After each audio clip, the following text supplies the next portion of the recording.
یہ ریسرچ میرے لیے حیران کن ہے. یہ کہتی ہے کہ مسلمانوں کا طواف، کعبے کا طواف اور نمازیں وقت پر قائم کرنا کس طرح سپر کنڈکٹر کا کام کر کے سائنٹیفکلی زمین کو برقرار رکھے ہے. اب یہ حیران کن ہے. یہ دیکھیے، Lawrence E Joseph New Mexico کی ایروسپیس جو ہے اس کے کنسلٹنگ کارپوریشن کے بورڈ کے چیئرمین ہیں. انہوں نے کئی کتابیں لکھی ہیں اور نیو یارک ٹائمز، سیلون.com، فیملی سرکل، آڈوبون اور ڈسکور جیسی بڑے اخباروں اور میگزینز کے لیے لکھا ہے.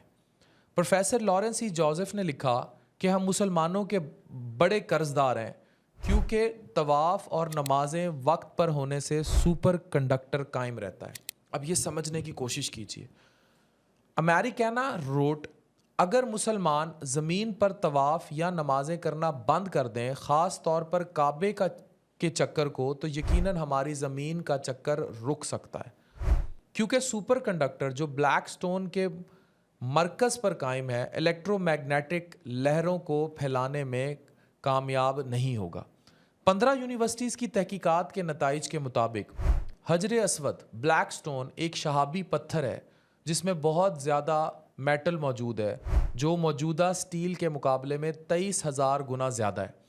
کچھ ایسٹروناٹس نے زمین سے ایک بہت چمکدار روشنی دیکھی اور تحقیق کے بعد یہ ثابت کیا کہ یہ عمارت کی جو روشنی تھی، یہ ساری جو نکل رہی تھی، یہ کعبہ سے نکل رہی تھی. سپر کنڈکٹر حجر اسود ہے جو ایک مائکرو فون کی طرح کام کرتا ہے اور براڈ کاسٹ نکل رہا ہوتا ہے، اور اس کی براڈ کاسٹ رینجز کئی مائلز تک ہیں. یہ دیکھیں، میں نے لارنس ای جوزف کی ریسرچ آپ سے شیئر کی ہے. یہ میں ریسرچ اور تحقیقی بات آپ کے سامنے لا رہا ہوں کہ کس طرح حجر اسود سپر کنڈکٹر کا کام کر رہا ہے اور کس طرح طواف کے ذریعے زمین کا بیلنس قائم ہے. اور یہ میں نہیں کہہ رہا، یہ ایک گورے کی ریسرچ کہہ رہی ہے، اور اتنی مستند ریسرچ کہہ رہی ہے. تو ہم کب طواف کی اصل کو سمجھیں گے؟ Thank you very much.